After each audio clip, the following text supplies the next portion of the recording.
Anche tu fai parte di un team sportivo e hai bisogno di un nuovo kit? Crea ora la tua identità insieme a Dinicri Sportswear. Avrai subito un 50% di sconto e il riassortimento a prezzo bloccato. Oltre 300 sono le società che si sono già affidate a noi. E tu cosa aspetti? Contattaci subito al 379 244 8537 o entra su dinicri.com.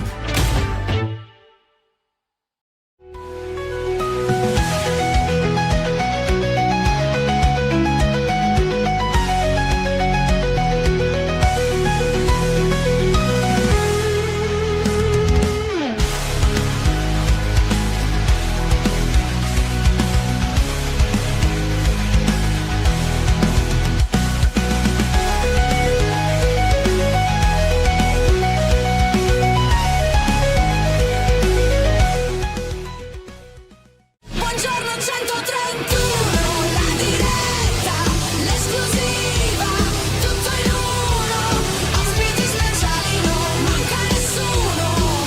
Buongiorno 131.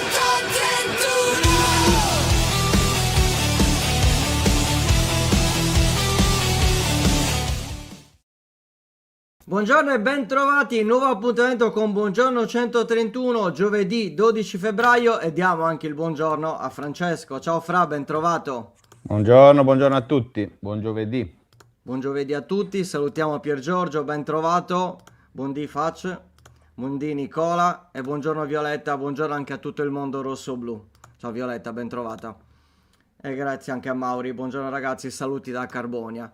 Insomma, meno 4 Fra, alla sfida contro il Lecce, lunedì alle 20:45, è una partita, ne parleremo, avremo come primo ospite Stefano Sozzo, inviato che segue il Lecce, insomma, una partita che il Cagliari ha la possibilità di prendere 3 punti importanti, mentre il Lecce ritrova la vittoria dopo diverse giornate. Sì, tra l'altro prima vittoria esterna della stagione del Cagliari, all'andata ovviamente, All'andata, certo. e quindi una partita che ha dato sicuramente poi anche lo slancio in qualche modo a tutta quella situazione di inizio stagione per il Cagliari, in situazione positiva ovviamente, l'inizio di stagione per il Cagliari. È una partita che l'anno scorso, quando c'era Nicola in panchina, ugualmente fu un importante spartiacque, perché il Cagliari vinse in maniera importante, dopo essere passato in svantaggio. Fu una bella reazione di squadra, il Lecce che resta comunque un avversario molto scomodo, perché da sempre era un avversario scomodo, ha una tradizione positiva rispetto al Cagliari, tra vittorie e sconfitte il bilancio pende a favore dei salentini, e poi è una squadra allenata da un allenatore che a Cagliari non è ricordato certamente in maniera positiva, e che secondo me quando viene a Cagliari ha sempre un po' il dente avvelenato, cerca sempre di provare a mettere i bastoni fra le ruote. L'anno scorso gli è riuscito a Venezia all'andata, quindi in Laguna, Esatto. mentre al ritorno ha preso una sonora sconfitta, e spero che possa essere il bis anche quest'anno, ecco. Beh, ricordiamo anche Fra quel famoso Cagliari-Frosinone 4-3, insomma, mi pare che sia indimenticabile come partita, col Frosinone che era in vantaggio di 3 reti, e poi insomma sappiamo com'è andata a Sì, finire. sì, Giusto, sì. Tracada, queste gare il lunedì sono un po' una rottura, in effetti insomma non sono comodissime, però lo sappiamo, insomma, con questo calcio spezzatino il Cagliari o è l'anticipo o gioca di lunedì, questa è la verità, perché o è la prima partita o è l'ultima, e di base gioca sempre di notte, perché adesso è da un bel po' che non vediamo il Cagliari col sole, mettiamola così. Ti capita magari ad agosto, Cagliari Sì. Fiorentina, capito? Te con il telefono mi si era fulminato dal caldo che c'era, e vabbè, lo sappiamo, c'è poco da fare. Allora, solo Cagliari dice Mina dovrebbe essere recuperato, il condizionale ovviamente è d'obbligo, però diciamo che si farà di tutto per recuperarlo, perché sappiamo quant'è l'importanza fra di ieri Mina all'interno della difesa del Cagliari. È un po' l'equilibratore sia dal punto di vista calcistico sia anche dal punto di vista ambientale, perché sappiamo un po' l'importanza che ha Mina al campo. Certo. Sì, vabbè, ma penso che la scelta di non rischiarlo a Roma fosse chiaramente in funzione della parità di lunedì contro il Lecce, la partita che deve, insomma, che può chiudere, secondo me, il discorso salvezza con un bel po' d'anticipo per quanto riguarda il Cagliari, che poi ovviamente non arriverebbe alla salvezza matematica, ma Certo. ti togli molti dubbi, ecco, rispetto al futuro, e quindi vediamo che tipo di parità sarà, però è chiaro che Mina è un valore fondamentale di questo Cagliari, lo sappiamo già da anni oramai. Quando c'è lo senti, quando non c'è te ne accorgi, Bravo. e vedremo domani, non domani, scusatemi, lunedì, magari domani. Lunedì. Magari fosse domani. Allora, facciamo entrare il nostro primo ospite, Fra. Eccolo qua. Ciao Stefano, ben trovato. Ciao, ciao a tutti. Ciao Stefano. Ciao, benvenuto, tutto bentornato, anzi. Bentornato, Ciao. anzi, è vero, è È vero. un piacere essere con voi. Tu sei inviato di Tutto Calcio Puglia, sei fondatore di Lecce Community, insomma, com'è il termometro della tifoseria salentina dopo questa vittoria, direi anche finalmente, perché comunque mancava da diverso tempo la vittoria da parte del Lecce, e come si presenta lunedì all'Unipol Domus? Guarda, ti dirò, siamo praticamente reduci da una vittoria che ci mancava da dicembre, dal 12 dicembre, dalla partita Vero? in casa contro il Pisa. Quindi vi lascio immaginare quello che è l'entusiasmo della piazza. Abbiamo fatto solamente una vittoria, non abbiamo fatto nulla di che. Tra l'altro, restiamo sempre lì inguaiati nella zona retrocessione, seppur la Fiorentina ci sta dando una mano a restare a galla. Quindi devo dire, l'entusiasmo c'è da parte dell'ambiente, anche da parte dei ragazzi, perché fare un gol al 90esimo sul calcio di punizione, una partita bloccata, una partita che comunque avreste dovuto vincere quasi ad ogni costo, riporta questa squadra in una dimensione di battaglia. Quindi andrà lunedì a Cagliari, verrà a Cagliari, con intenzione di portare a casa quantomeno un punto. Secondo me ha la possibilità di giocare su 2 risultati su 3, perché anche il pareggio sarebbe ottimale, considerato che il Lecce giocherà a Cagliari dopo aver visto le altre, quindi dopo aver visto le dirette concorrenti. E questa è una cosa importante che non va sottovalutata. Andremo a Cagliari con una formazione che è cambiata un po' durante il mercato di gennaio, perché l'innesto di Gandelman ha cambiato anche il modo di attaccare del Lecce, e l'innesto di Khedira dà al mister Di Francesco una possibilità in più, diciamo, un modo diverso di attaccare, che non è più, diciamo, la classica punta che attende il pallone, ma è una punta che cerca di ricevere il pallone sulla corsa, una cosa diversa rispetto a Sturridge. Ok, sul discorso di Gandelman ti chiedo, perché sta anche per rientrare Berisha, quindi comunque sono due giocatori. Berisha direi che probabilmente prima dell'infortunio era il giocatore più in forma del Lecce, il giocatore anche che segnava di più.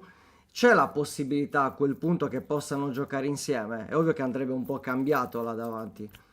Guarda, io avevo la paura che la vittoria arrivasse dopo il rientro di Berisha, perché se considerate la partita Lecce-Pisa è l'ultima partita che Berisha gioca, vinciamo 1-0 e Berisha subisce l'infortunio in quella partita, e da allora fino ad oggi Berisha è ancora infortunato, non abbiamo più fatto punti, salvo la partita contro l'Udinese, che parla di vittoria, e altri punticini raccattati quella per 0-0 o 1-1. Come giocherà? Sinceramente non è un problema che ci stiamo ponendo qui a Lecce, perché le condizioni di Berisha sinceramente diciamo, non rispondono a quelle che sono le attese iniziali. Si parlava di 60 giorni e questi 60 giorni sono trascorsi. Ecco, proprio oggi è il 12 febbraio, Esatto. ironia della sorte, e Beriscia io credo che non lo vedremo in campo prima della prima decina di marzo, se non metà marzo. Si farà di tutto per recuperarlo per la partita contro la Cremonese. Ecco perché oggi andare a discutere o comunque pensare al duo Beriscia-Gandelman è qualcosa che è troppo lontano da affrontare diciamo, per la partita, soprattutto contro il Cagliari, ecco, che è la cosa più Quindi importante. non recupera sicuramente Beriscia per il Cagliari. Assolutamente Ok. no. Ieri, tra l'altro, mercoledì hanno ricominciato la fase di preparazione e Beriscia ha fatto un lavoro personalizzato, così come lo ha sempre fatto da almeno un mese a questa parte, dopo il fermo totale. Ok. Fra? Non ti sentiamo? Sei mutato. Eccoci. Volevo chiedere a Stefano dell'attacco, perché hai parlato un po' di Khedira che ha dato nuove caratteristiche, nuove opportunità, anche tattiche a Di Francesco, però probabilmente ci si aspettava qualcosa di più, anche da chi è arrivato prima di Khedira, quindi da chi è arrivato in estate. Sappiamo di Camarda che adesso è fermo, resterà fermo a lungo, lo stesso Stulic, insomma, non si è probabilmente ambientato al meglio nel campionato italiano, o meglio, ha avuto un ambientamento più lento e quindi soltanto nell'ultimo periodo magari è diventato quel tipo di attaccante di cui aveva bisogno il Lecce. E anche Sottil mi sembra di poter dire che continua nella sua parabola un po' di fuoco di paglia, cioè parte molto bene, poi si affievolisce. Ecco, siccome a Cagliari lo abbiamo visto, non è un giocatore amatissimo per mille motivi, insomma, faccio un po' anche il quadro dell'attacco giallorosso. Allora, guarda, per quanto riguarda Sottil, mi ricordo quando parlammo l'ultima volta e già avevo immaginato, ma già conoscevo il giocatore e sapevo che era un ragazzo che in una squadra leggermente più forte rispetto a quella del Lecce, quindi da metà classifica, è una rotazione che dà ai mister, ai tecnici, delle possibilità diverse, perché attacca verso il centro, gioca a piede invertito, è un giocatore che quando è in forma sulla corsa comunque è stato apprezzato, perché se non erro forse un anno raggiunse uno dei record, no, di uno dei velocisti della Serie A, però è un giocatore che, come dite voi, purtroppo alle volte si perde, secondo me anche per quanto riguarda un aspetto fisico che diciamo non lo fa eccellere, perché non ha la tenuta fisica per reggere i 90 minuti, assolutamente no, ma fa fatica già al 60esimo, 65esimo. Noi a Lecce ce ne siamo accorti nella partita contro l'Udinese, è arrivato un momento che non ce la faceva più, soprattutto a Lecce dove il giocatore è più tecnico e quindi viene sollecitato più volte, però come dite voi poco ha portato a questa squadra, nonostante l'area tecnica non faccia ancora riferimento a quel gol annullato all'Olimpico contro la Lazio. Non so se ricordate, lì fece un gol, ne ha fatto un altro, quindi sarebbero stati già due nella conta di tutti i gol degli esterni e dei giocatori d'attacco. Sarebbe stato utile alla causa, però diciamo il suo lo fa soprattutto in una squadra come la nostra. Per quanto riguarda Sturic, io ti dico che il Lecce è cambiato tanto rispetto alla partita di Lecce-Cagliari. Era una squadra quella dove puntava su Sala, che era un giocatore arrivato in estate e poi in realtà messo ai margini perché non ancora nelle condizioni di poter disputare la Serie A. Ci si aspettava tanto da mister Di Francesco e nell'utilizzo del reparto offensivo, soprattutto nella verticalità, però poi è subentrata diciamo un qualcosa che Lecce si porta da tempo, ovvero la mentalità difensiva, l'equilibrio, chiamiamolo come vogliamo, e mister Di Francesco su questo si è un po' adattato, e l'inserimento di Del Rosso, di mister Del Rosso come vice, che tra l'altro ricordate sicuramente è stato vice di mister Paroni, che della fase difensiva ne faceva un fiore all'occhiello, hanno cercato di trovare questo connubio. Questo connubio ha valorizzato sicuramente l'aspetto difensivo, perché come ben sapete abbiamo Teo Gabriel, Gaspar, no? Vengono osannati, anche lo stesso Sibert, sono giocatori che sono anche abbastanza ricercati a livello europeo.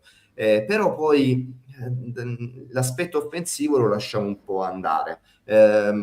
Perché? Perché il Lecce si basa solo e esclusivamente sul gioco degli esterni, sull'uno contro uno a rientrare, questa è proprio la giocata, la buona giocata che facciamo, e nel riempire poco l'aria. Gandelman va nella direzione di creare quella densità in area di rigore e aspettare i cross dei terzini. Là manca la qualità e quindi, come potete immaginare, ci manca sempre quel qualcosa, quel centesimo per fare l'euro. Diciamo sempre questo a Lecce perché, come potete vedere, Lecce è una squadra che dimostra di stare bene in campo, però gli manca sempre quel qualcosina per realizzare poi una completa fase offensiva supportata da una buona fase difensiva.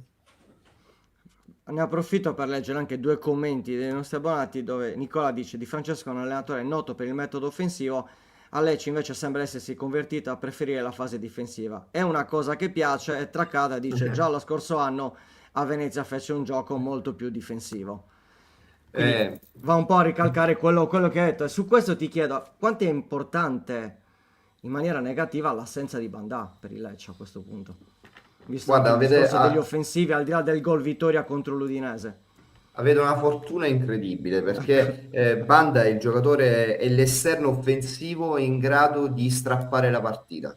È quello che diciamo permette il cambio passo, è quello che permette la giocata che non ti aspetti, è quello dotato anche di un po' di pazzia, e prendetela sia positivamente che negativamente, perché come sapete nella partita Lecce-Parma fece quell'entrataccia che ci costò la partita praticamente, prese il rosso, fu espulso e purtroppo la partita finì lì. Però è quel giocatore che il Lecce ricerca perché non ne ha in rosa, c'ha velocità, c'ha la giocata, è un po' il pazzo del gruppo, e questa pazzia però a questo Lecce serve perché in questo immobilismo generale lui porta quella dinamicità che permette alla squadra poi di accendersi, perché poi il Lecce molte volte nel corso dei 90 minuti accade che si spenga, no? È come se vada passivo rispetto all'avversario, e allora quel giocatore è l'unico in rosa, ci dà la possibilità di accenderci. Vedremo cosa farà Mister Di Francesco a questo punto, che sono d'accordo con il vostro utente, è passato da mentalità zemaniana 4-3-3 a una mentalità un po' più equilibrata, e vi ricordate sicuramente l'esperienza a Venezia dello scorso anno dove passò a questo 3-5-2, fece tanti pareggini, tanti risultati nella seconda parte del campionato di 1-0 o le perdeva 1-0 perché capì che senza equilibrio non raggiungeva il risultato. A Venezia forse è arrivato troppo tardi a questa convinzione, a Lecce spero che abbia adottato questa strategia in tempo per portarci alla salvezza. Ti chiedo giusto sul discorso dualismo meglio di portieri, perché comunque Falcone e Caprile sono due portieri italiani, e questa è già una notizia, dove Falcone è il primo per media voto nel campionato di Serie A, mentre Caprile è il quarto. Falcone, insomma, lo conosciamo, un giocatore che ha un rendimento clamoroso, ha salvato tante volte il Lecce, è un pararigori perché ne ha parato due anche in questa stagione. È lui il valore aggiunto di questo Lecce, lui il vero capitano. Lo Di nome avevamo di fatto. perso.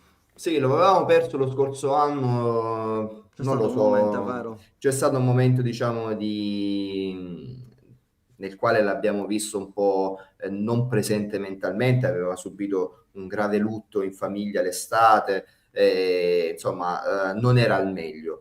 Poi, secondo me, le conversazioni che ci sono state con l'area tecnica, questa possibilità di diventare capitano, quindi assumersi anche delle responsabilità, lo hanno portato a un livello che il Falcone ha sempre avuto a Lecce, anche nei primi 2 anni, però lo scorso anno aveva peccato in qualche partita, quest'anno è tornato in auge, infatti lo ha fatto dando anche alla squadra quella serenità, perché il capitano in realtà deve darti, no, Cioè, deve essere quasi un simbolo al quale aspirare, sia da un punto di vista tecnico che da un punto di vista professionale e caratteriale.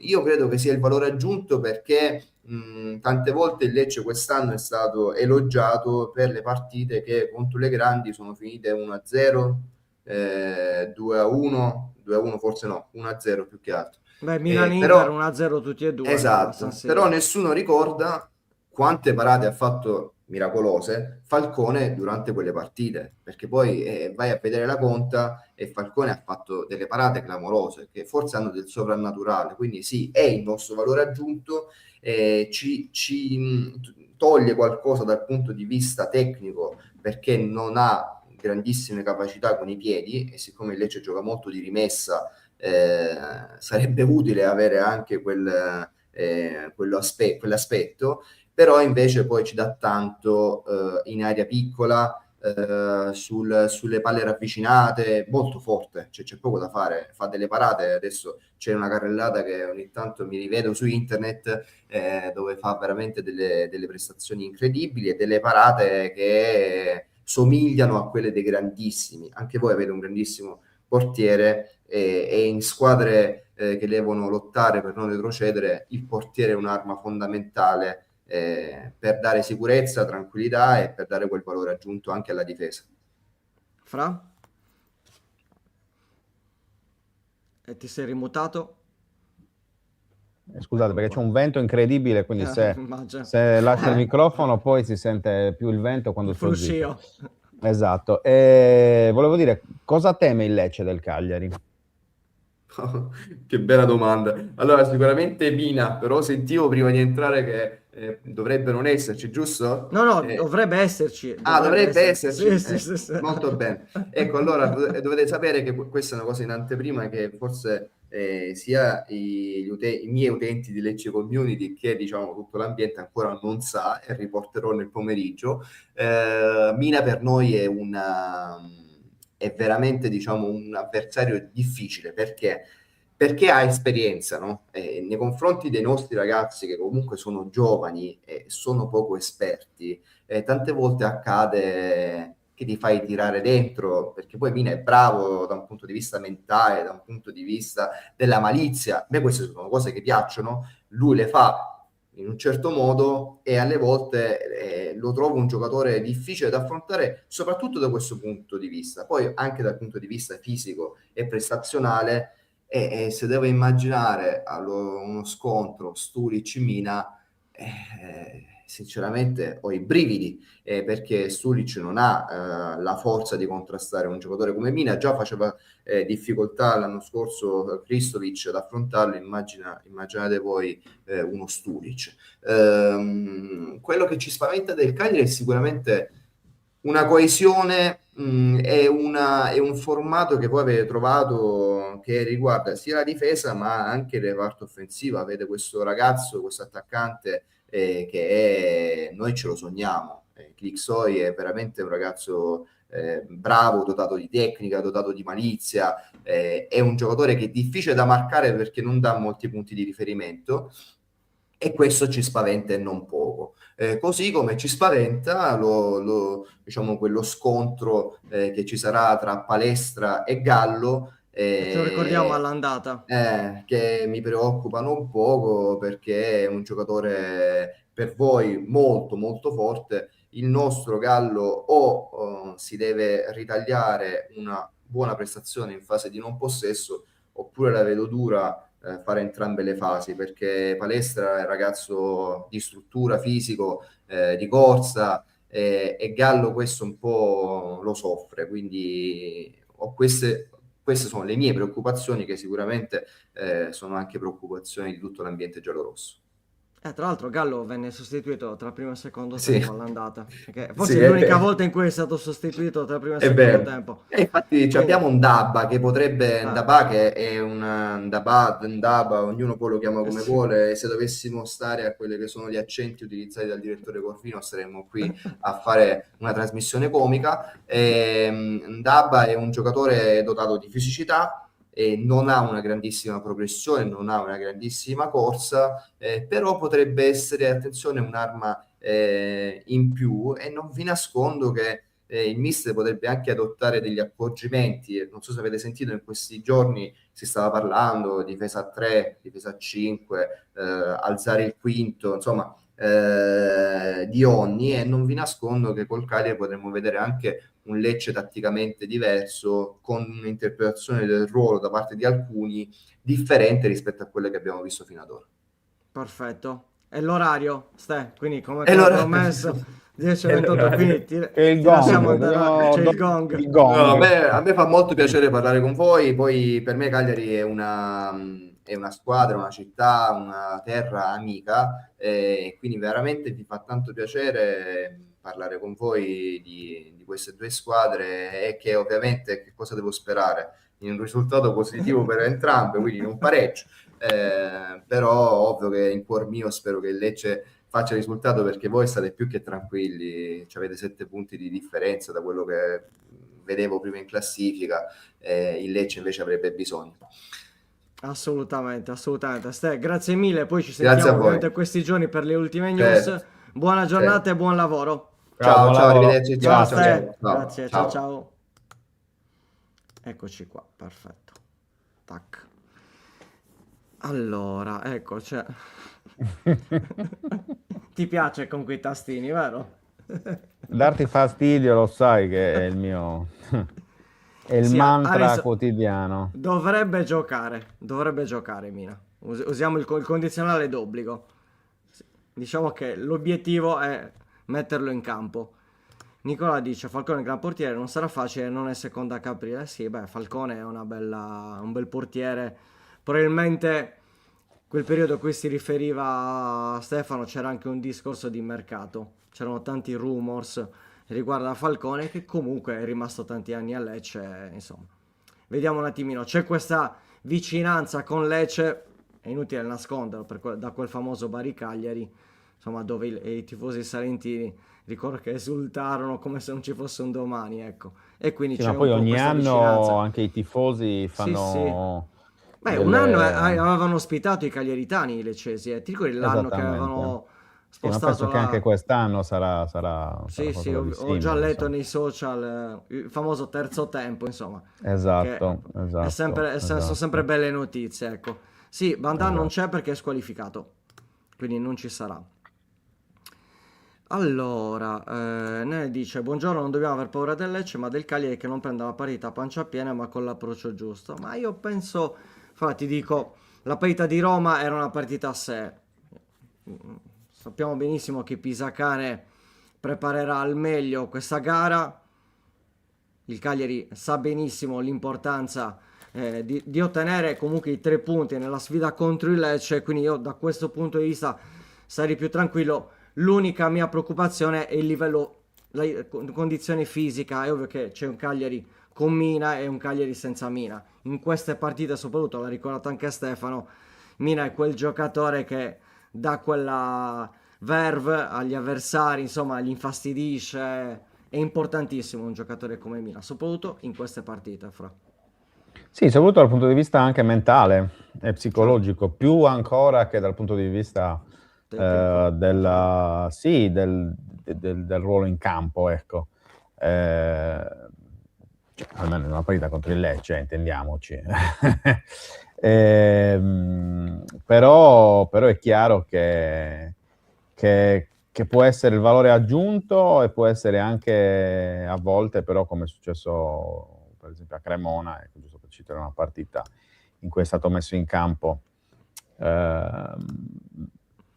quasi all'ultimo, ecco. Però va detto che quella partita si giocava con la difesa a 3, quindi c'è un po' di difficoltà anche in più rispetto al solito, però mi pare di poter dire che comunque Mina sia un giocatore che in questo momento al Cagliari, a Roma è mancato, ecco, a Roma è mancato perché probabilmente contro Malen, più che dal punto di vista proprio tecnico, anche dal punto di vista un po' della gestione mentale, della provocazione, Magari l'avrebbe un po' della gara nella innervosito, ecco. gara, insomma, conosciamo bene il personaggio, ecco. Contro il Lecce io mi aspetto una gara, l'ho già detto, sulla falsariga di quella con il Verona, che il Cagliari ha saputo portare a casa in maniera anche solida, cioè con un risultato importante nelle dimensioni del punteggio, e soprattutto una gara in cui fondamentalmente non ha mai sofferto. Per cui mi auguro di vedere contro il Lecce lo stesso tipo di atteggiamento, perché tutti dicono l'importante è non perdere, ed è vero, perché se facciamo semplicemente un calcolo, una questione di calcoli, va bene anche il pareggio tenendo lontano il Lecce e quant'altro, ma io credo che sia fondamentale la vittoria, perché la vittoria ti dà, ripeto, quell'abbrivio, ti dà soprattutto quella possibilità di togliere dalla testa anche della piazza queste nubi che fanno parte del nostro vissuto oramai da anni, e arrivare a 31 con 13 partite, cioè un terzo del campionato ancora da giocare, allora sì che veramente puoi finalmente giocare per rilassarti, puoi finalmente giocare, o meglio, non giocare per rilassarti per giocare, cioè nel senso che no, non devi sempre vivere con l'ansia e con la tensione, ma puoi giocare per divertirti, perché questo deve fare la squadra, deve divertire il pubblico, deve divertire vuol dire arrivare in alto, vuol dire fare punti, vuol dire essere felici, vuol dire generare tutta quella ventata di positività e di ottimismo che vada un po' a spazzare questa negatività che c'è dall'inizio dell'anno, una negatività che comunque, ribadisco per l'ennesima volta, è fisiologica per quello che è stato il vissuto, no? E quindi servono 3 punti per quel motivo. E poi, come dice giustamente Nicola nell'ultimo commento, devi valorizzare anche i giovani che hai comprato o quelli che sono del tuo vivaio, devi far giocare Idrissi, devi far giocare 3P, devi far giocare Rattering, devi far giocare Albarracin, devi far giocare un po' tutti. Che non vuol dire mettere da parte gli esperti, cioè ci mancherebbe, però dare la possibilità a questi giocatori di entrare, magari qualche partita giocare da titolare, far vedere effettivamente, esatto, cioè perché un conto è allenarsi, esatto, allenarsi e basta, altro è fare le partita. partite, Certo. no? Certo. Quindi bisogna un po', cioè serve questa ventata di ottimismo. Ottobre-novembre il nulla cosmico, dice Manu, ho capito, però bisogna sempre ricordarsi, io batto sempre sul solito tasto.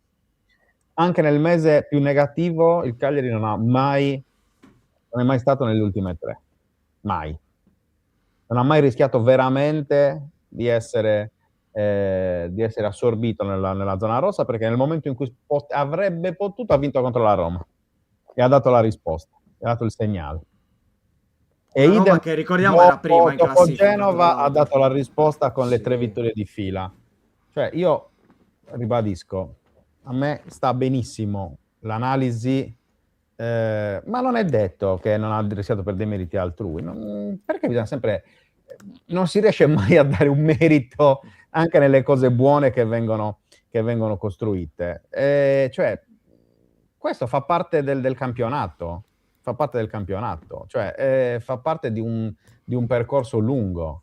Poi probabilmente, ribadisco, ci fosse stato un altro allenatore più esperto, magari il Cagliari sarebbe primo oggi, non lo so, non credo, non lo escludo, Beh, certo. nel senso che comunque non si può sapere, perché comunque il calcio è un mondo molto bizzarro da quel punto di vista. E è stato merito del Cagliari essere sopra la zona rossa perché vi raccolto prima. E un campionato è lungo, cioè ripeto, fasciarsi la testa ora che mancano 14 partite con quella di lunedì e continuare a guardare il bicchiere mezzo vuoto invece che... Non ce l'ho con te, Manu, sto dicendo in generale, perché poi anche l'altro giorno si è creato un misunderstanding, non è contro di te nello specifico, cioè in questo momento sto sfruttando i tuoi commenti per fare un'analisi chiaramente generale. Ripeto, una volta che riusciremo tutti a fare a vivere tutto con un po' più di, non dico di ottimismo, ma anche di realismo, ok? Il fatto che il Cagliari abbia un allenatore che ha 24? 24. Sì, 24 partite, 24 24 panchine. in Serie A. Cioè, è comunque un qualcosa che va messo in conto, cioè anche la capacità di sbagliare. Io dico, questo è un anno in cui è il primo anno di un progetto, di un percorso, secondo me, quantomeno triennale, no? Di crescita. Di tutto il pacchetto, chiamiamolo così, no? Se in questo triennio soprattutto si riesce anche finalmente a far partire, come io credo, i lavori per lo stadio, no? Quindi c'è 2025-2028, per capirci, è un triennio di progettazione e dove ogni anno tu metti dei mattoni che l'anno scorso non c'erano, cioè che l'anno prima non c'erano, in vista poi del presente e del futuro. Quest'anno, considerando il fatto che hai un allenatore esordiente, che appunto non aveva mai fatto, tranne quella volta famosa del Cagliari Cosenza in Serie B, in cui si è seduto in panchina e ha occupato la panchina, ma sappiamo bene quali erano le sue condizioni.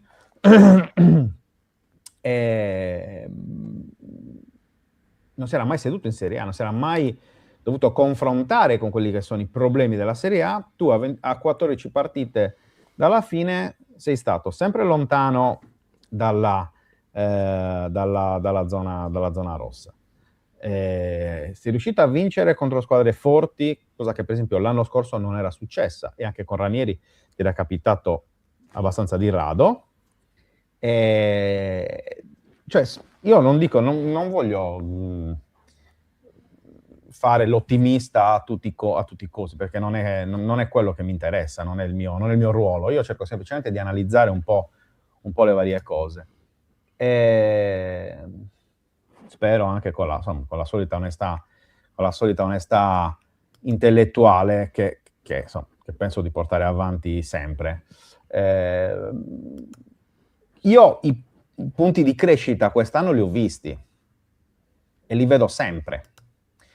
Poi è giusto avere sempre, costantemente, la voglia di guardare in alto, perché io stesso vivo in questo modo, perché non mi accontento, non mi piace accontentarmi, e quindi figuratevi, con me sono andata una porta aperta su questo discorso. Però anche nei momenti più neri, io tutti i momenti li metto in fila e il giudizio fin qui è positivo. Che il Cagliari giochi in questo modo, col blocco basso, può piacere o non piacere, è una questione di gusto. Non si può dire gioca bene, gioca male.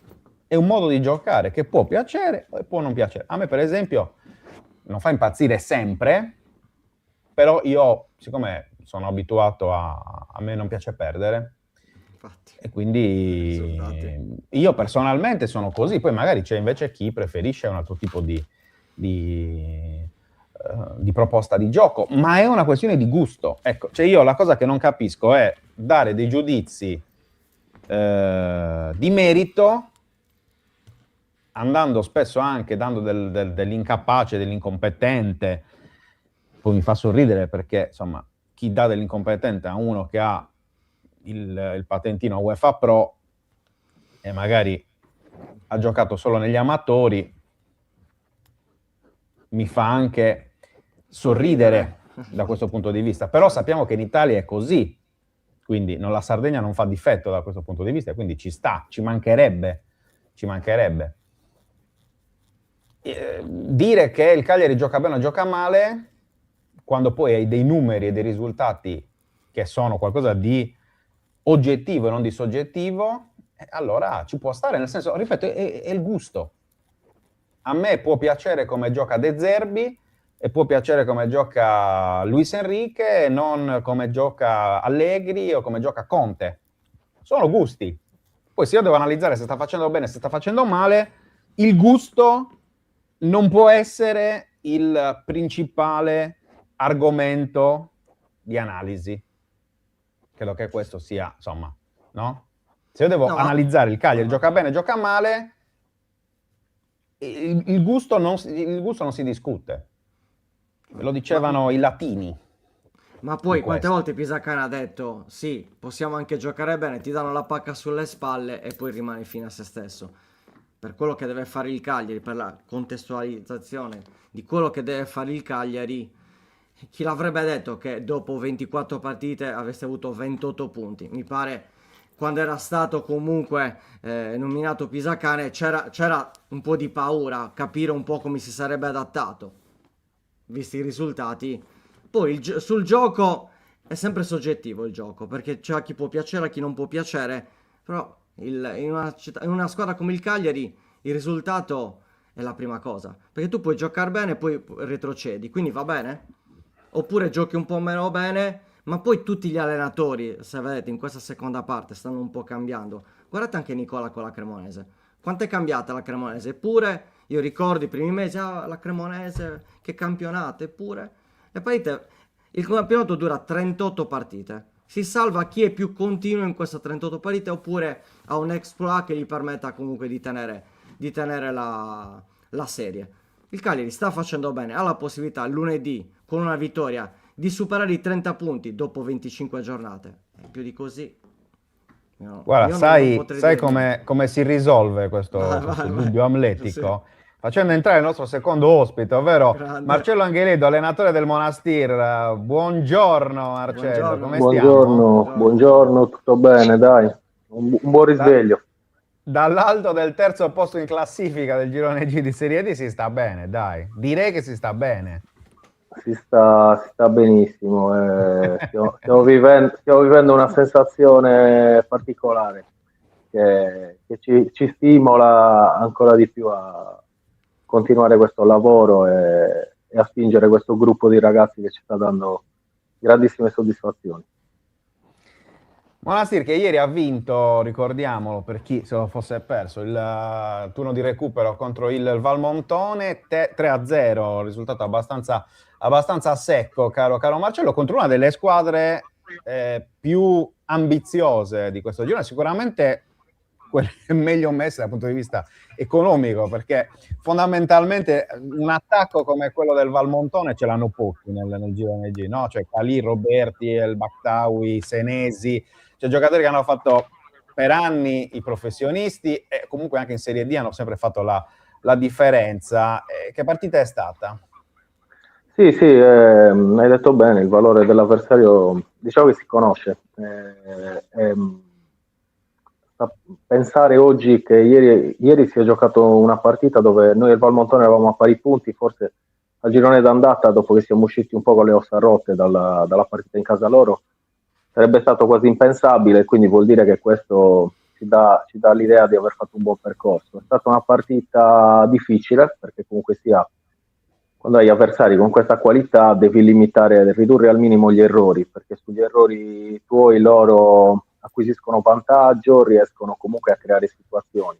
E siamo stati bravi a gestirla nei due tempi. È stata una prova di maturità importante da parte nostra. Il primo tempo abbiamo gestito una fase difensiva un po' più accorta, siamo stati un po' più bassi. Il secondo tempo siamo partiti più aggressivi per scelta, sfruttando il manto che non è dei migliori, sfruttando il vento, li abbiamo chiusi nella loro metà campo e abbiamo portato a casa una vittoria importante dal punto di vista del risultato, della classifica e dei segnali che ci dà. Sì, esatto, anche perché poi insomma si dà spesso nell'analisi della Serie D purtroppo si danno troppe cose per scontate. Ci si dimentica intanto che il Monastir è neopromosso, giusto per dirlo, che è partito per la salvezza, ovviamente, per cercare di blindare questa categoria che è la prima volta che viene fatta dalla società E alla fine i risultati vi stanno dando ragione, Marcello. Noi abbiamo avuto diverse volte tuoi giocatori come ospiti e tutti ci hanno detto: il mister ci sta trasmettendo una grande serenità, una grande umanità, stiamo bene insieme, cioè un bel gruppo il nostro, e alla fine quando tu ti alleni bene, quando durante la settimana vai e torni a casa, soprattutto vai al campo e torni a casa col sorriso, sembrano delle banalità, però in realtà è davvero uno dei segreti più semplici, ecco, di fare questo lavoro. Sì, intanto per me questo è motivo d'orgoglio, perché comunque sia è quello su cui puntiamo maggiormente. Ci tengo a precisare, noi siamo partiti questa stagione per partecipare. Non era salvarci solamente, era proprio riuscire a partecipare, perché abbiamo avuto diversi problemi già che ci portavamo dietro dalla scorsa stagione, quindi dovevamo strutturarci. Piano piano ci stiamo riuscendo, stiamo completando anche quell'opera, quindi anche quello che è di contorno a Monastir, piano piano stiamo mettendo dei tasselli che ci consentono di lavorare meglio. Quindi in questa situazione di difficoltà ci siamo posti come obiettivo quello di sfruttare due situazioni. Il primo è quello di giocare sull'entusiasmo dei ragazzi e sulla voglia loro di usare questa categoria come trampolino di lancio. Il secondo era quello di creargli intorno un ambiente sereno che li facesse pesare meno tutti gli altri problemi strutturali che potevamo avere in quel momento. E quindi quando vedo i ragazzi, noi facciamo allenamento il pomeriggio, primo pomeriggio, che arrivano con piacere un'ora prima al campo, un'ora e mezza prima al campo e condividono lo spogliatoio, hanno il piacere di allenarsi, hanno il piacere poi di stare anche insieme, vuol dire che abbiamo fatto un buon lavoro, perché poi la parte legata al gruppo, alla coesione, all'unità di intenti, quella difficilmente poi la alleni sul campo, quella se la trasmettono loro e noi dobbiamo un po' spingere verso quella parte.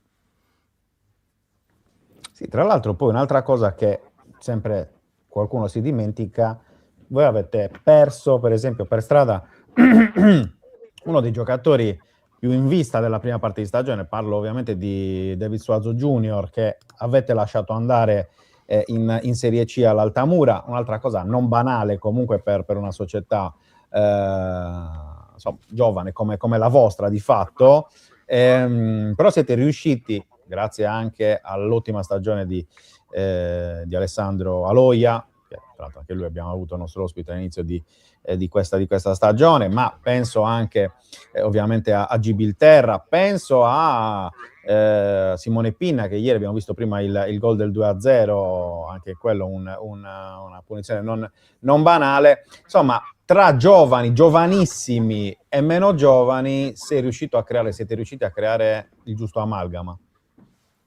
Sì, l'operazione Suazo era, diciamo, è servita anche di stimolo a tutti gli altri, proprio per fargli capire quello di cui parlavo prima, usare questa categoria. Molti ragazzi sono uscenti dal Cagliari, quindi riprendersi quando esci poi dal professionismo, comunque hai fatto le storie giovanili di una società professionistica di quello spessore, sembra un po' più difficile andare a riprendersi quelle certe categorie, e noi vorremmo utilizzare la nostra per dare questa opportunità.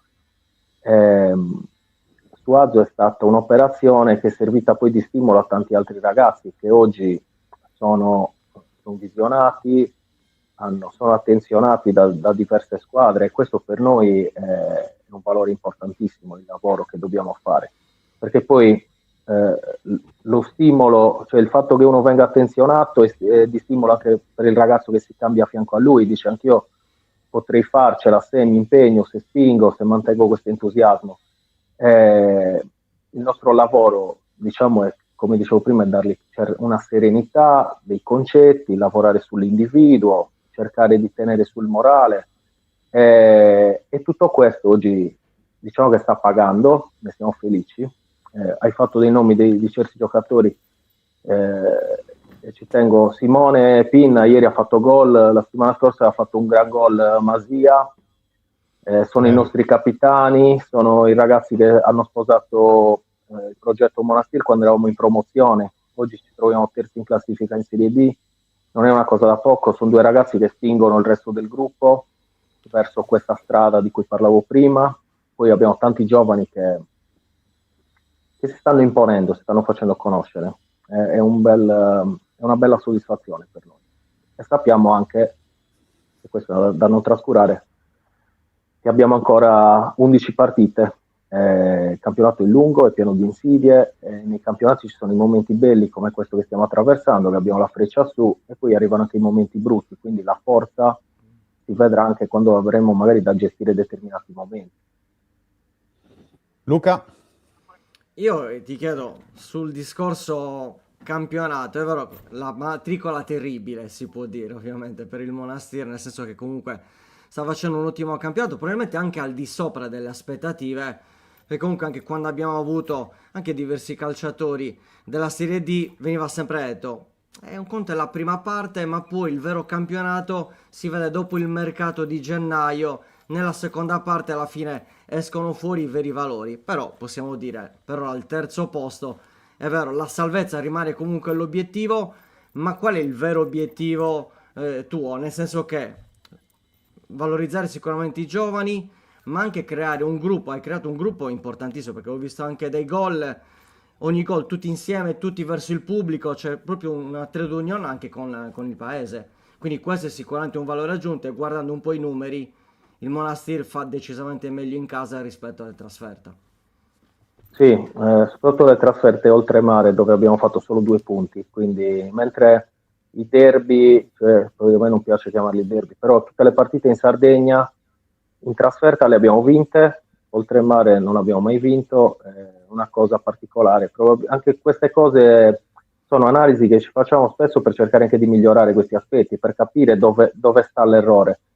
Sulla prima parte del commento, dell'analisi che hai fatto, su quello che si dice del girone G in particolare, la Serie D è un mercato frenetico, sempre aperto, e questo rende il girone di ritorno un po' più complicato, perché comunque chi si trova sotto fa mercato, quindi magari si riprende, rivoluziona totalmente la squadra. Ne abbiamo visto spesso cavalcate di squadre che partivano da sotto, e quindi ti trovi magari risucchiato quando sei su al girone d'andata. Noi non avevamo la possibilità, abbiamo dovuto ragionare con equilibrio, non avevamo la possibilità di intervenire sul mercato, abbiamo fatto giusto qualche intervento per completare, ma non abbiamo fatto tantissimi interventi, abbiamo continuato con la stessa struttura perché il percorso era buono. Anzi, durante il percorso abbiamo fatto esordire altri ragazzi che avevamo già in rosa, magari abbiamo lavorato più su questo, e diciamo che mantenere questo equilibrio fino ad oggi sta pagando. Al girone di ritorno abbiamo fatto 4 punti in più fino ad oggi rispetto al girone d'andata nelle prime 6 giornate, e anche questo è un valore importante, è un numero importante che magari ci dà la misura che tante volte bisogna stare sull'equilibrio, non rivoluzionare tanto, perché magari si hanno più certezze su quell'equilibrio. E niente, quindi penso che oggi l'obiettivo, se mi devo soffermare su un obiettivo, sia quello di continuare a usare ogni aspetto del campionato per cercare poi di migliorare. Anche l'analisi che facciamo delle partite in trasferta è un esempio. Usiamo quella per cercare di migliorarci. Poi il miglioramento vediamo dove ci porterà come squadra e come singoli. Marcello, stiamo vedendo questa classifica, no? La domanda che faccio anche a te, l'ho già fatta a qualche altro appunto ospite delle squadre della Serie D, delle Sarde, ma chiedo anche a te che sei l'allenatore, quindi hai il polso della situazione, cioè come si vive costantemente sapendo di dover andare sempre a 1000, perché adesso guardiamo la classifica, voi siete terzi a 37, ma la settima è l'Atletico Lodigiani a 32, che ha soli 3 punti di vantaggio dalla prima delle squadre nella zona playout, che è il Budoni, a 29. Cioè basta veramente che tu rallenti un attimo e il campionato poi e la classifica ti risucchia. Come si vive costantemente questa situazione? Anche perché poi credo che cambi, per esempio avendo un gruppo molto giovane come il tuo, rispetto magari ad avere un gruppo di pirati, passami il termine, insomma, come per esempio il Valmontone, ripeto, basta citare solamente il vostro ultimo avversario con giocatori molto, molto esperti della categoria. Come cambia anche questa gestione, secondo te? Diciamo che noi magari su questo eravamo avvantaggiati, non avevamo particolari pressioni di dimostrare chissà che, dovevamo dimostrare di poterci stare, quindi già questo ci ha alleggerito un po' la pressione. Allo stesso modo, partiamo dal presupposto che è vero che il calcio ci porta a vivere con lo stress, ci porta stress tante volte, quando devi sempre andare a 1000, sempre dimostrare. La forza è gestire, avere l'equilibrio di gestire quella fase lì di stress. Secondo me quella è la chiave. Quindi per quanto sia difficile, perché noi abbiamo perso in casa del Cassino, che è ultima in classifica, che ha 14 punti. Abbiamo perso contro una squadra, una partita dove sinceramente abbiamo fatto anche molto bene, poteva essere un altro risultato, però ci dà la misura che ogni domenica puoi perdere con tutti. Allo stesso modo, questo campionato però dobbiamo vederlo anche con l'ottimismo che ogni domenica puoi vincere con tutti, tranne che con la Scafati facendo un campionato a sé.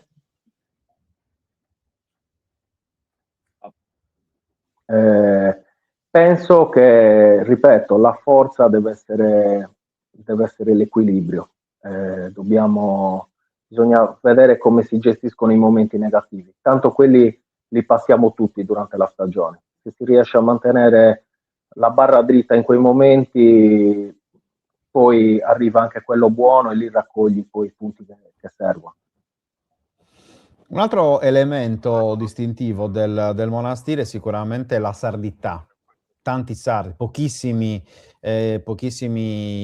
calciatori che arrivano da fuori, anche chi arriva da fuori, poi di fatto è sardo, penso a Manuel Conti, no? Il figlio di Daniele, che è nato e cresciuto a Cagliari, quindi anche se magari formalmente potrebbe essere considerato come romano, però poi di fatto è cagliaritano a tutti gli effetti. Penso anche a Eugenio Fusco, insomma, che ha fatto il settore giovanile nel Cagliari, e tanti altri. Ecco, quanto conta questa identità sarda all'interno del vostro spogliatoio?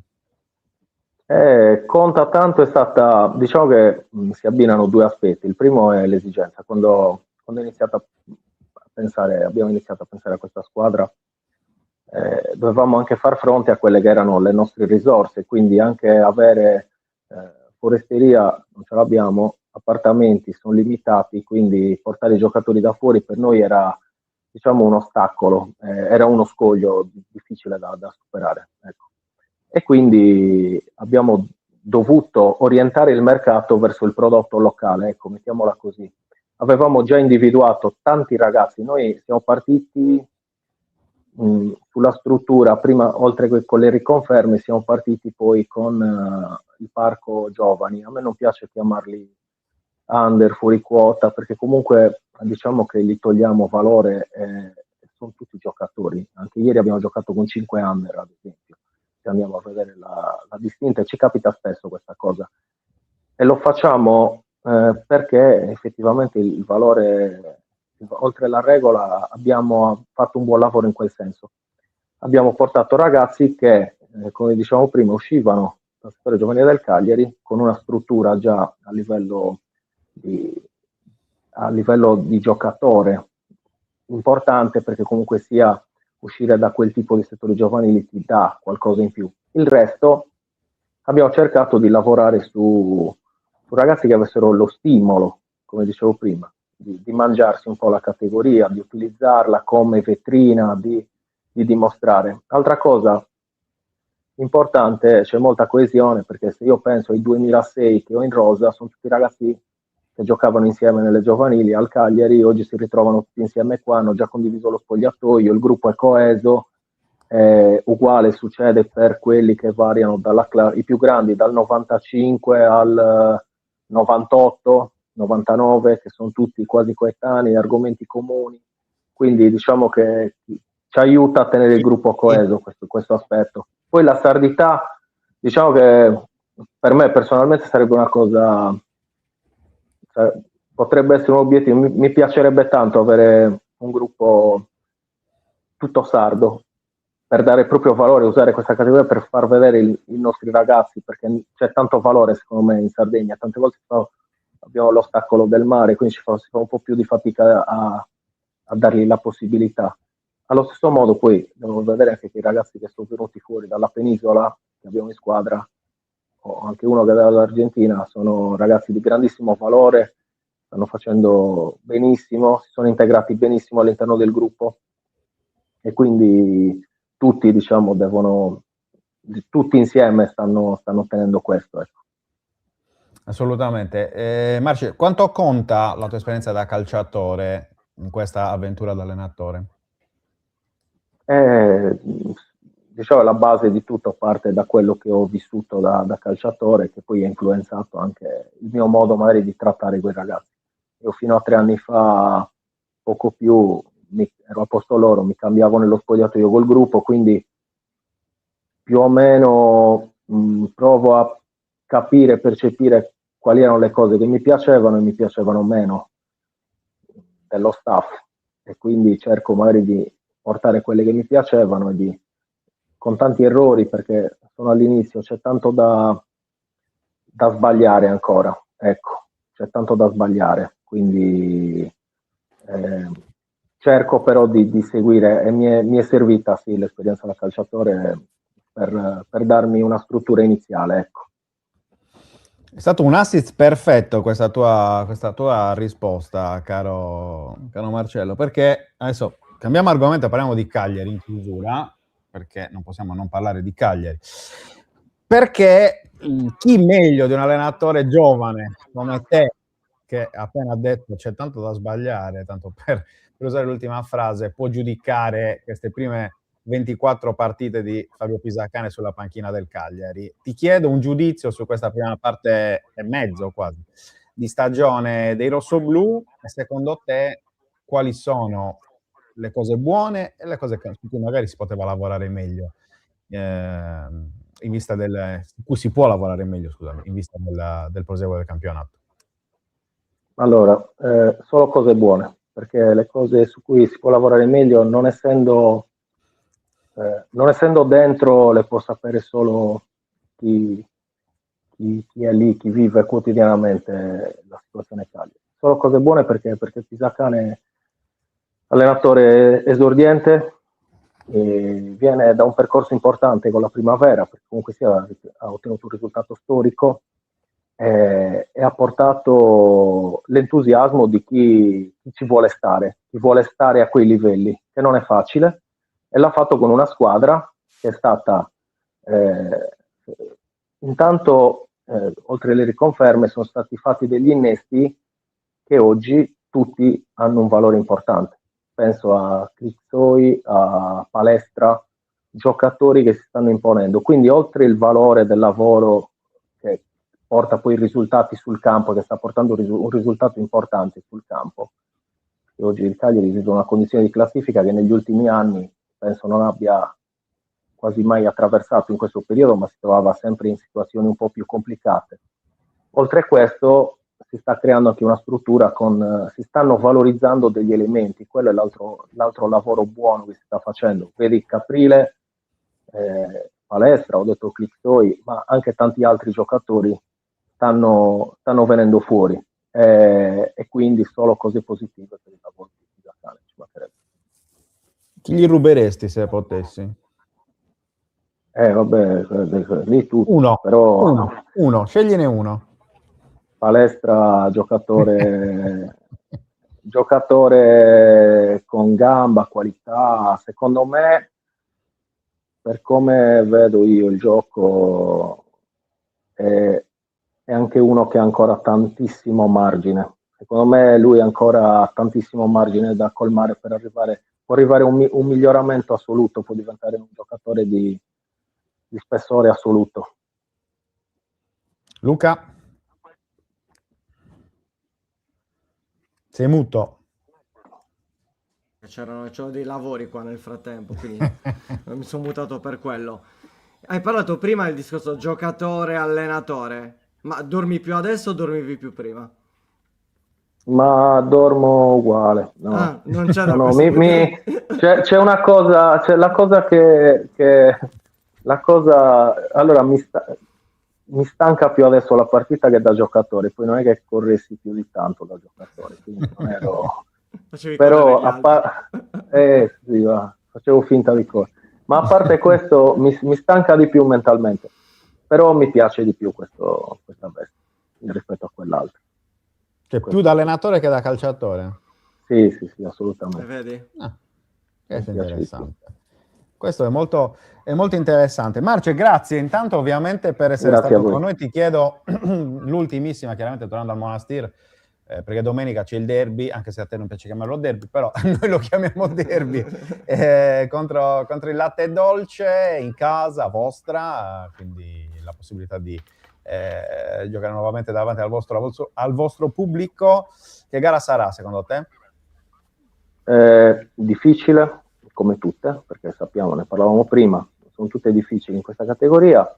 Bella perché giochiamo contro una squadra molto organizzata e loro sono un'altra squadra che ha ragionato nella logica dell'equilibrio, non ha fatto il mercato isterico, è rimasta più o meno con gli stessi che aveva all'inizio, giusto con qualche accorgimento. Allenatore molto bravo, perché mi piace chiedere a qualcuno un po' i dettagli sugli altri allenatori e parlano tutti benissimo.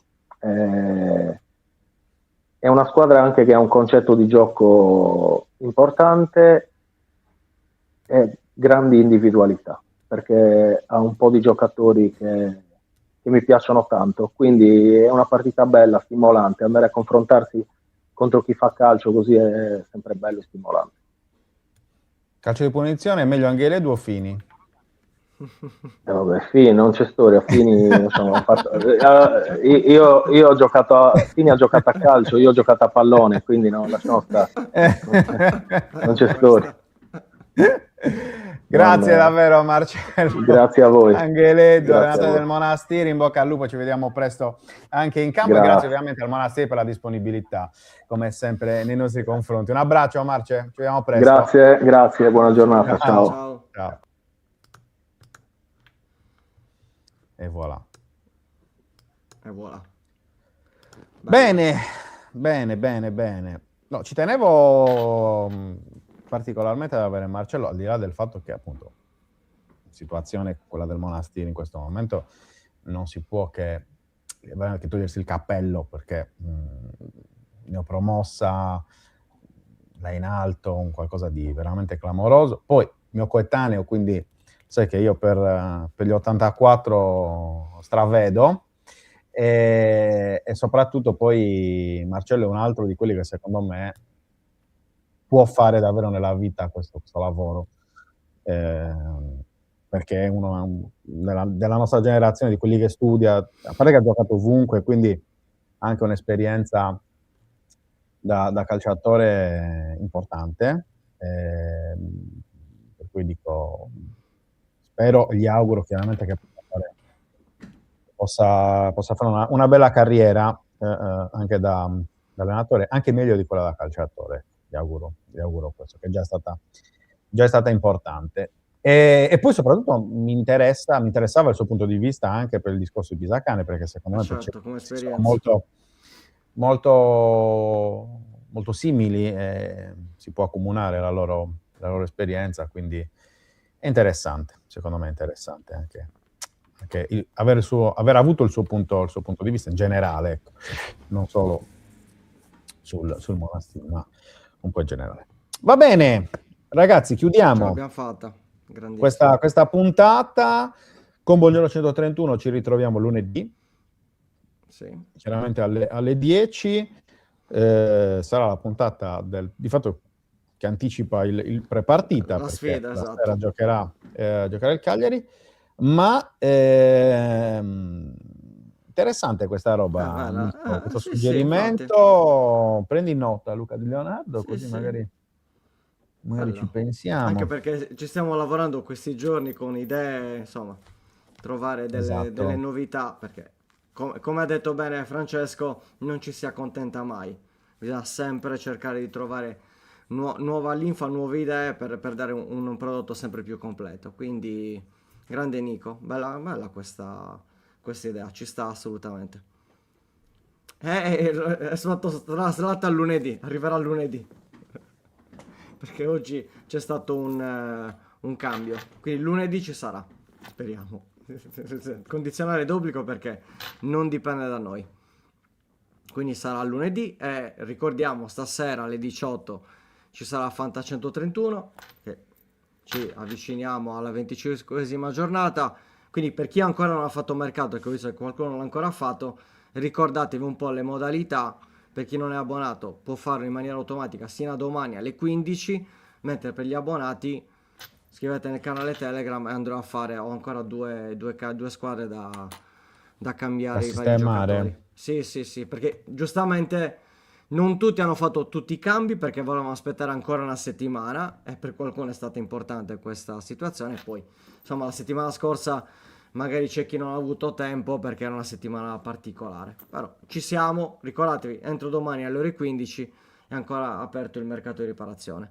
E poi ci saranno tutti gli appuntamenti del weekend, ovviamente, fra. Esatto. Già stasera intanto gioca la Torres alle 20:30, 20:30 mi pare, scusate, non mi ricordo sì. l'orario, ma dovrebbe essere 20:30, contro l'Ascoli, quindi partita... Ad Ascoli. Sì, 20:30. Partita di assolutamente di livello interessante che ci racconteranno i nostri Andrea Olmeo e Roberto Pinna, e poi appunto un fine settimana che parte da sabato Lungo. con la Primavera del Cagliari che gioca contro la Lazio, e poi via via ci saranno tutte le altre partite, con l'ultima che sarà chiaramente Cagliari-Lecce lunedì sera alle 20:45. Per rispondere a Manu, non mancano le conferenze finite di Assolutamente Nicola, no. almeno a me no, Non mi mancano, Lo garantisco. devo essere sincero, non mi mancano. Mi Mi mancano quelle di Ranieri, però. Quelle di Ranieri mi mancano. che duravano 10 minuti scarsi, Sì, effettivamente. che alla fine dicevi, Specie quando non andavi a aveva rileggere, voglia di dirti niente. niente, dicevo, ma alla fine, cioè, non mi ha detto, mica mi ha risposto. Però te ne rendevi Esatto. conto dopo, Per perché un te anno la e mezzo giravi in una certa maniera. presi in giro proprio, e noi eravamo anche felici di essere presi in giro, pensa un po'. Beh, Com'è questo nostro che nostro potere lavoro. che ha. Che potere che Esatto, ha Ranieri, incredibile. Va bene, ragazzi, grazie davvero, ci sentiamo presto, cioè lunedì fondamentalmente, con Buongiorno 131. Invece la prossima diretta dovrebbe essere, se non erro, domenica sera con la vigilia, tolto Fanta 131 di oggi, dico. Sì. Da Relativo oggi al in Cagliari. poi, dico, esatto. Beh, sì, certo, la Torres gioca oggi, certo, ovviamente. Vediamo se ci sarà per i Torres sabato, chissà, vediamo. Perché poi Va gioca bene. San Benedetto, giusto? San Esattamente. Benedetto gioca. Ma Domenica gioca San Benedetto alle Ok, 14:30. Sì. ok, Sì. ok. Perfetto, La va rubrica bene. per gli aneddoti delle conferenze, contenuto per gli abbonati. Faremo anche questo poi. Con Luca Di Leonardo vestito da Corona, seduto lì al centro della cosa, sfondo nero sul trespolo. Falsissimo. Altissimo. Va bene, Grazie a tutti ragazzi, buona buona giornata. Sigla.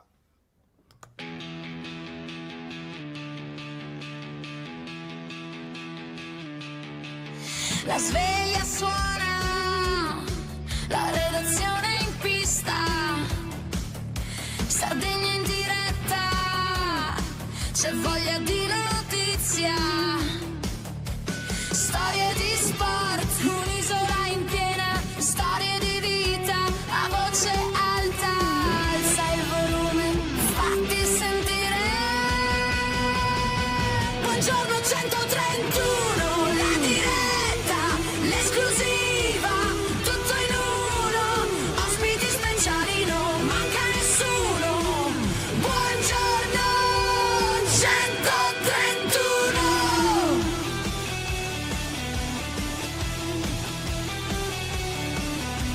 Storie di sport, storie da raccontare, tra il campo e il mare c'è tanto da dire. Alza il volume, fatti sentire.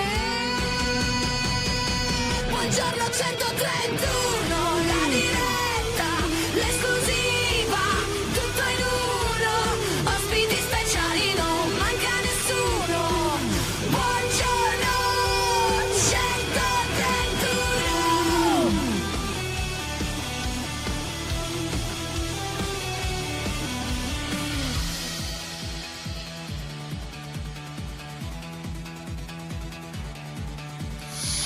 alza il volume, fatti sentire la Sardegna voce, è pronta a stupire, un ritmo che batte, che non vuol finire.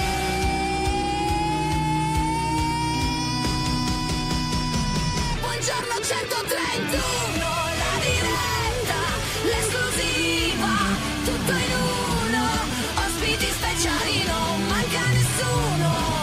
Buongiorno 131,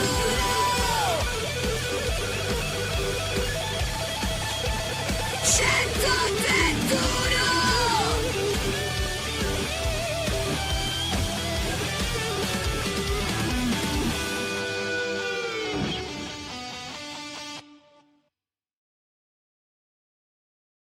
Anche tu fai parte di un team sportivo e hai bisogno di un nuovo kit? Crea ora la tua identità insieme a Dinicri Sportswear. Avrai subito un 50% di sconto e il riassortimento a prezzo bloccato. Oltre 300 sono le società che si sono già affidate a noi. E tu cosa aspetti? Contattaci subito al 379 244 8537 o entra su dinicri.com.